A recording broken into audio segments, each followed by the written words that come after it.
Welcome to another episode of the Montgomery Companies Podcast. I'm your host, Jordan Montgomery. In this episode, you're going to hear from one of the leading experts in growing referrals and strengthening client relationships. Author, speaker, CEO John Ruhlin is for real.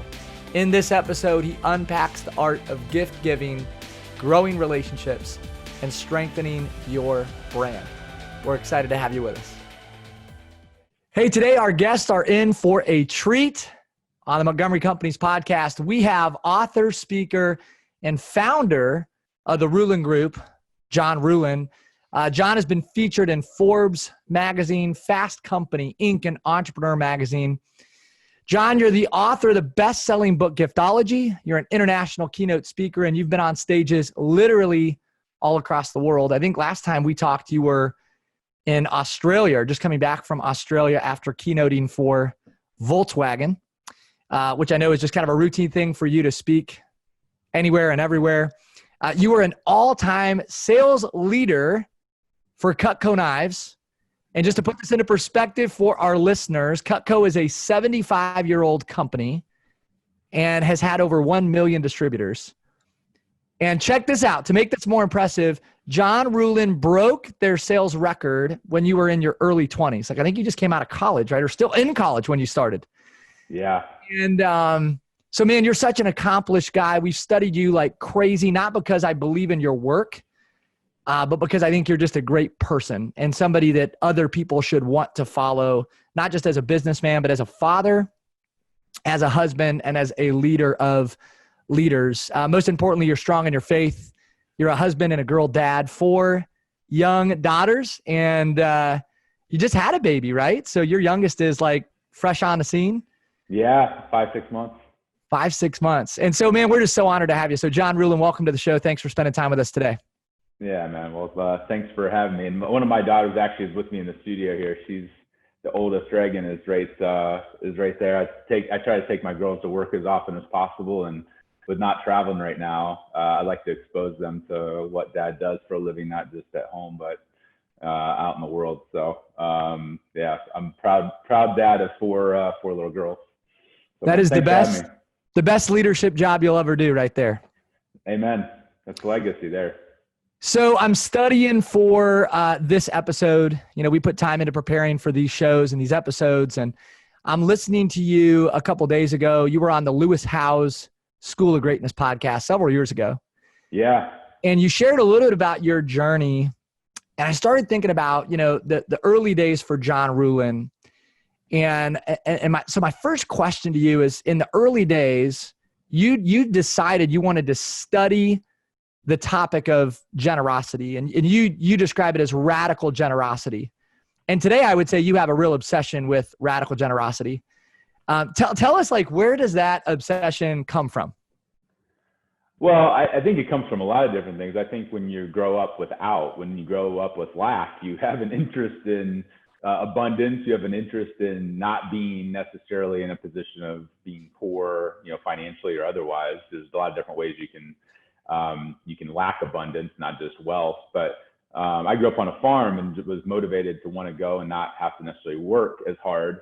Not work as hard, but I didn't want to struggle, you know, all the time. And so, you know, but my family was a good, strong family. My parents were hardworking people. You know, my extended family, my mom was one of 13 kids, so came from a huge family. But I think the trigger kind of flipped for me when I was about 20. And I went into college to go be a med student. I was going to go be a doctor, a chiropractor, because I thought they made money and I got really good grades. Like, you know, that was my ticket out of my town of 400 people in Ohio, milking goats and baling hay and all that kind of stuff. And my mentor, I had a lot of mentors along the way, but this one in particular was my girlfriend's dad. And he was this attorney who was like this super chill, calm, kind man. And when you're poor, you notice when people are generous. And I just noticed how people flocked to Paul, this attorney, because of who he was, because how he showed up. He showed up powerfully when most people would pull back or kind of protect themselves. Like, he was just this radically generous human.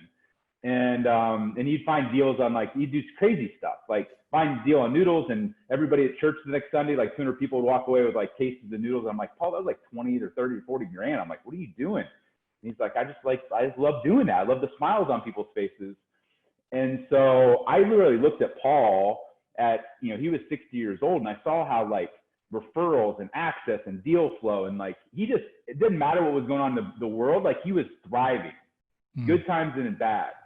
And it was because of his generosity. It was because of his handwritten notes and how he loved on people, not as a tactic, just who he was. And I went and pitched him, I interned with Cutco, the knife company you mentioned, out of desperation to pay for med school. And I saw Paul always giving things away. And so I thought, hey, maybe he'll give away, pocket knives to all of his clients. They're CEOs of big companies, insurance companies, financial advisor firms, all this stuff. And I'm a country bumpkin. I'm 20 years old at the time. Like I was just like, that made sense to me. I've always been able to see the angle and say, hey, I wonder if this will work. And he changed my life forever. He said, John, I don't want to order, a bunch of pocket knives. Can I order 100 paring knives? I'm like, you want to give a bunch of grown men CEOs of big companies like a kitchen tool? I'm like, I don't see the connection. And he changed my life forever. He said, John, the reason I have more referrals and access and deal flow in good times and in bad is I found out a simple truth. And that's if you take care of the family in business, everything else takes care of itself. So it was my first moment of understanding his generosity. It wasn't tactical. The knife, even to this day, we still sell millions of dollars in these silly knives. It's not about the knife. The knife is a delivery vehicle for an emotion. And people, Paul talked about like things that he had given away literally like 20 years before, people still talked about because he was the most top of mind and liked person in that community based upon how he showed up with his generosity. And like I said, it wasn't a strategy for him. It was just who he was in his DNA. It's how God made him. Like he just did that. And so I'm like, I'm going to mimic that. And hopefully in the next 40 years, when I turn 60, I have the types of relationships, the thriving business, what we call referrals without asking, the engagement of people where everybody else out there was selling for Paul. Like he didn't have any sales reps for his law firm. All of his clients in the community sold for him. And so I'm like, med school and $500,000 in debt can get put on hold. I started what we now call Giftology, the agency that helps people in small businesses from solopreneurs to billion-dollar companies think strategically and don't use gifting and gratitude as this woo-woo, like check a box or feeling, but to actually put it into action and use radical generosity as a competitive and financial advantage. And that's what literally, I just turned 40 this year. So for the last 20 years, that's what we've been teaching and helping companies execute on.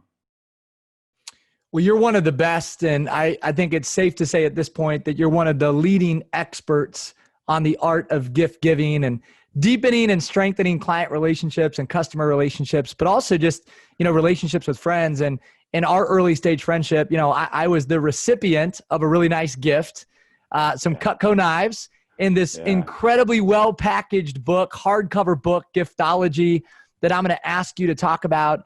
You've written a book that sold millions of copies. Michael Hyatt called it one of the best books that he's ever read. And so for our listeners, number one, I'm just going to tell them to get the book. If you're in the people business, this is a must read. When I speak, I share that from the stage, not because I have any kind of a partnership with you, John, just because I believe in the strategies and the tactics. And so if you would give our listeners just a preview and maybe pick like 2 or 3 of the philosophies, John, whether it's the timing of the gifts, the way that the gifts are packaged, and if maybe you could spend a little time on price. I'd love for our listeners to hear just some of what's in the book, Giftology, that you've put together.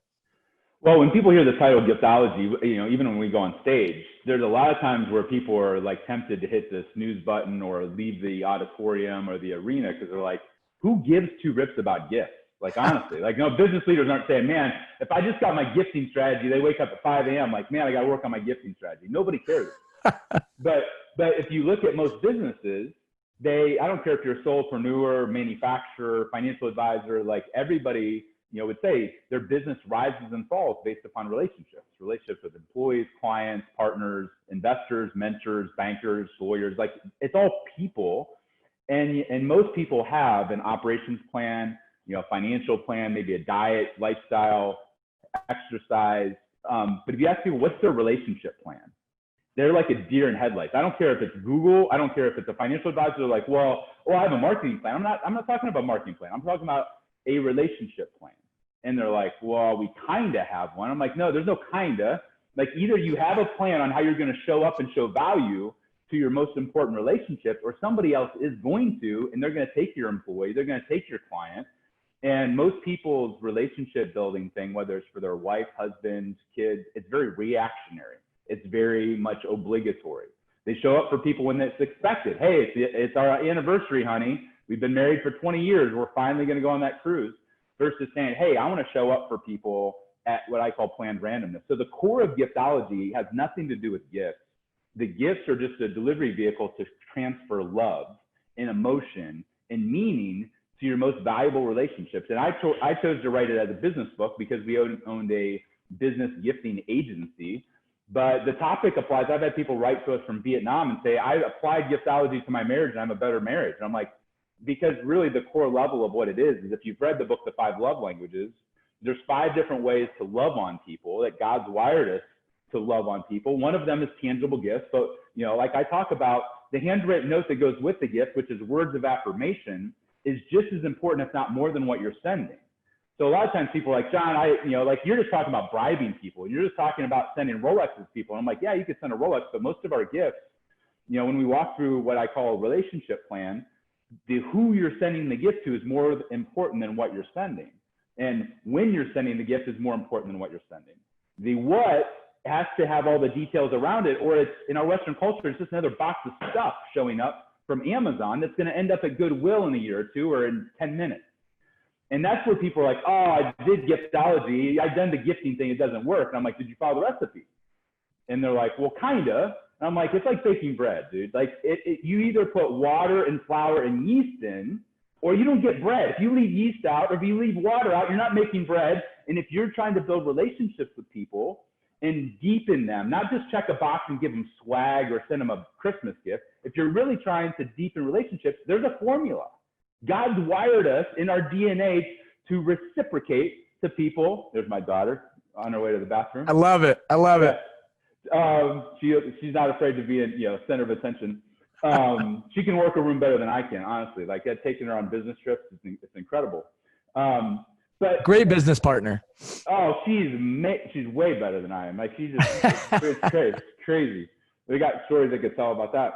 But getting back to what I was talking about, like, most people, they're not following the recipe. They're not following, they cut corners and they delegate it to an assistant with no strategy. They put unrealistic budgets together. Like, hey, we made money this year. Here's 10 grand, Susie. Divide the number of clients we have, 200 by 10 grand, and send off. And they end up sending, to $1 million relationships. They send $40 boxes of peanut brittle. And then they wonder why they're not getting referrals, or they're not getting as many referrals, or they're not getting their referral agents to refer them up to their most valuable relationships. They're getting them to refer down to people that are comfortable. Because of how you're showing up for people judge all of those little things and say, do I want to refer up to them to my most valuable relationships, or do I want to just refer down to somebody? And so the core of the book is our entire methodology. It's our entire system, literally what we've worked 20 years on. And I would be a giftologist if I didn't talk about this. Like, we literally charge thousands of dollars to put together just a plan for people. And then they can go execute it. Go do your own. I don't care. You don't have to hire our agency to do it. That system, the methodology, the step-by-step, I'll give it to your tribe for free. They go to giftologysystem.com. They can go download every step. You don't even have to go buy the book. Go download the process and then go walk your team through it. And all it is a roadmap and saying, hey, if relationships matter, here are the things you need to think about if you want to have your gratitude and your gifting and your generosity actually land. And actually, you put $1 investment in, and over the next 10 years, you get $10 back. Show me where you can get a 10x return on any sort of thing that's usually tied to human beings. It's not tied to Facebook. It's not tied to anything else. It's tied to people. And yet most people, they'll do their events, they'll do their conferences, they'll drive the car, that's a Ritz-Carlton, and then they do their gratitude, appreciation, and gifting at a Motel 6 level. And they wonder what's missing. That's part of the ingredients that most people aren't realizing that they're investing dollars to actually have a negative return when it comes to relationships. So I know our listeners just got so much value out of what you just shared, but here's what I want them to know about you. Like, as you share this, John, that you're not a guy that just talks about gifting. You didn't just write a book about gifting. Like, you live this stuff, and you walk it out. And you're walking it out with some of the most influential people on planet Earth, right? You're working with major Fortune 500 companies, executive leaders, professional athletes. Like, you're doing significant work. And I think part of the reason you're able to do that work in such a big way is that you're continuously unique in how you build relationships, how you interact with people, even how you think. Like, everything about you and the way that you do things is unique. And it's interesting because so much of what you do is actually very simple, but it's very unique. And so I want you to tell just two stories. There's two stories that have resonated with me. One has to do with your employees, the people that work with you and around you. And the other has to do actually with the mentor, somebody that you wanted to grow a relationship with. And there's this Brooks Brothers story. Like, you're just full of stories, and we don't have time for all of them today. Hopefully we got time for two quick ones. Could you tell us what you do for your employees? Because I know we have a lot of leaders on the call listening that manage teams or lead teams. And this just isn't about creating an experience for people that, our clients or customers are buying your products or services. This is about people that you lead. Tell us why you pay for a cleaning service for the people that work for you. Tell us about that. Well, I think everybody says they want to deliver Ritz-Carlton service to their employees. Like, oh, we're a 5-star, we're, gold, blah, blah, blah. And they want their employees, their teams, their account managers, I don't care what business or industry you're in. Like, they want to deliver the Ritz-Carlton or Four Seasons or like this, Tesla, Lamborghini service. And yet their employees have never received, if you can't deliver Ritz-Carlton service if your employees have never stayed at the Ritz-Carlton. You can't deliver Four Seasons service if they never stayed there. You can't expect them, how you treat your employees. So people are like, hey, where should I start, John, with this Giftology plan? This relationship plan. And I'm like, most people want to start with prospects. You need to start internal with your internal customer. That's your employees, your team, your staff. And I treat my team better than most people treat their best clients. I treat my vendors, my people that allow me to have a business. And I learned this from an $800 million company, OC Tanner. They buy more Rolexes than anybody else in the world. And when Rolex comes to Salt Lake City, they buy dinner. They pay for gifts for them. And I'm like, why would you do that? And they're like, we don't have a business without Rolex. We're honored to be able to have Rolex. And even though we buy tens of millions of dollars, we need them just as much as they need us. And so showing up for your people, a lot of people are like, nobody brags about their 401k. Nobody brags about their health benefits. Even when we spoke at Google, we had people wanting to work for Giftology on the side because Google will do anything to keep you on site at Google, but they won't necessarily make your marriage better. They're not going to invest in marriage retreats for you. They're not going to invest in house cleaning. They want to keep you on site. And so our belief is that, you'll go hire another team member or two and pay them 50 grand or 100 grand and not think anything of it. And I'm like, what if you took that $100,000 for that extra person you want to hire and you invested in the team that you currently have and started to do things that make their life easier? Like, most people, when both people are working, we have a lot of stay-at-home, college-educated moms that work remotely. We've been remote for 12 years. And it's difficult when you have kids and a husband or, spouse or whatever else, to do all that. And so we invest $2,500 a person per year. People are like, man, how do you afford that? And I'm like, you'll hire somebody and give them a salary range of 45 to 55 grand. And you hire them and you don't give two rips about that $10,000 swing in their pay. You'll gladly, to get a top performer, you'll pay 10 grand more.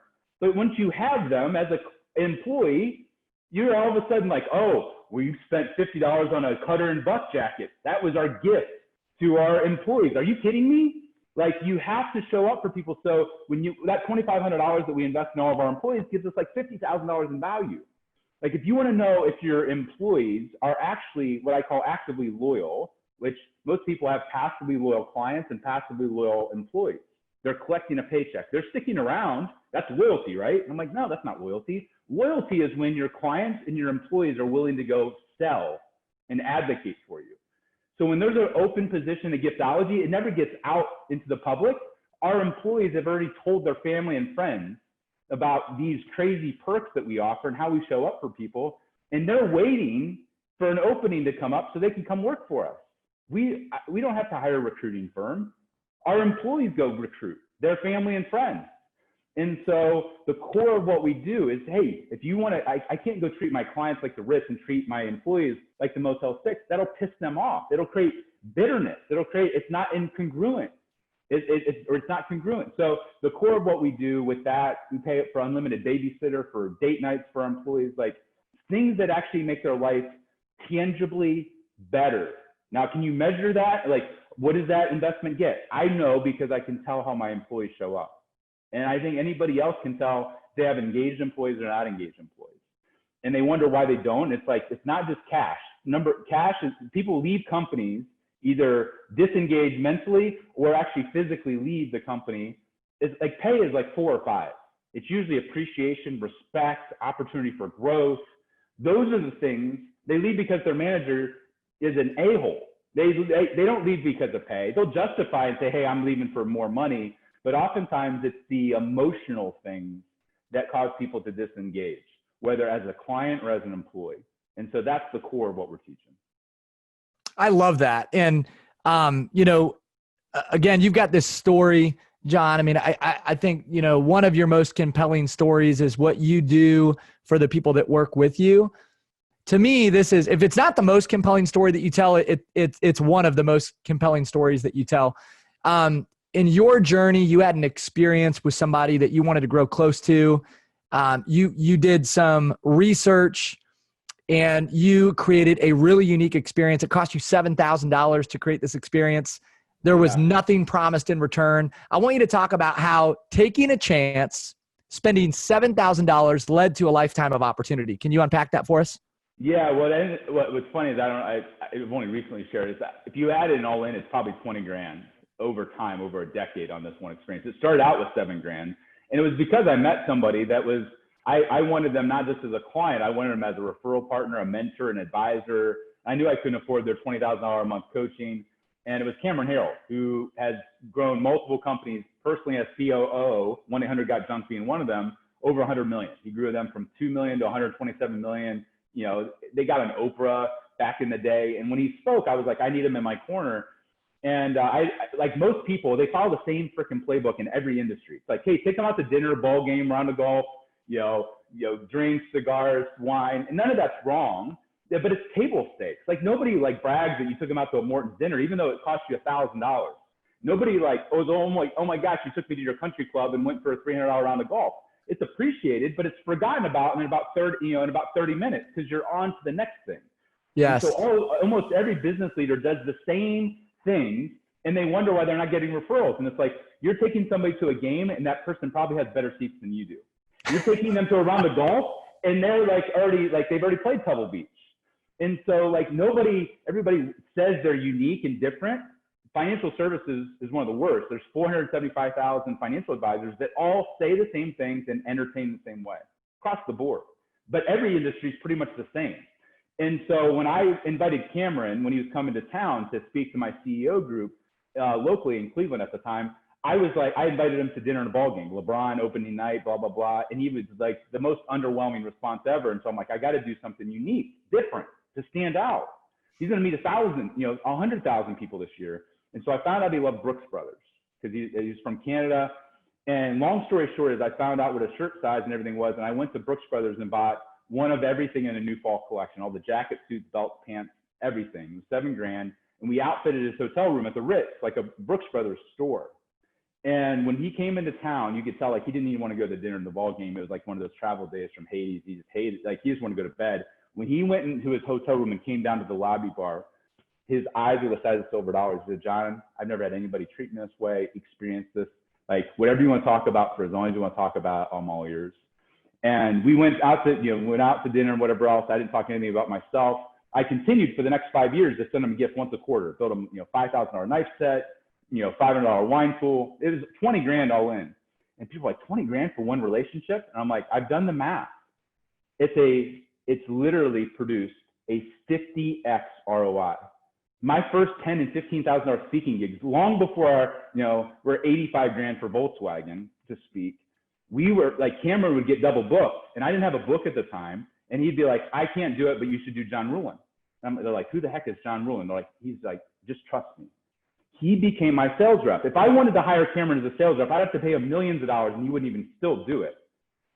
This year, we'll invest $600,000 in gifts personally into all of our relationships. And I turned CEOs of $1 million and $1 billion clients into my own personal sales force. The reason we land the biggest stages in the world isn't because of speaking bureaus. It's not even because we're the biggest author in the world. It's because I've inspired people, not through a tit for tat transaction. Most people give gifts after a deal's done and after referrals given. And they say they're in the relationship business. So if you send a $500 bottle of wine after somebody sends you $1 million referral, you just turn that relationship into a transaction. I've inspired Cameron and guys like him all over the world to go advocate on my behalf by loving on them for years. Everybody says they play, the long game. Their long game is days, not decades. And when you show up for people consistently, no strings attached, not as a manipulation, like the reason that from a faith perspective, I'm so feel so indebted is because I've gotten grace. I've gotten my sins forgiven as a believer, as a Christian. And it was undeserved. And I think that when you can love on people, whether you're a person of faith or not, the rules, God still wired the world to when somebody loves on you, no strings attached, guess what? You want to reciprocate. And oftentimes it comes back tenfold. Maybe not even through that person, maybe through somebody else that they talk about. So the core, when people are $20,000 on one person, I'm like, show me in your business where over the next decade you could get a 50x ROI. And if you can show me where it is, I want to know, because I want to start investing there as well. But to me, investing in relationships for the long haul is how you thrive on the mountaintops. It's also how you get through the valleys. And that's the core of what my original mentor, Paul, taught me. And that's the core of Giftology, is showing up powerfully when everybody else is pulling back. John, every time I listen to you speak, I take something new. Every time I read your content, I take something new. I just took a bunch of new things from you and our time together today. I just can't tell you, man, how grateful I am. Number one, for your friendship.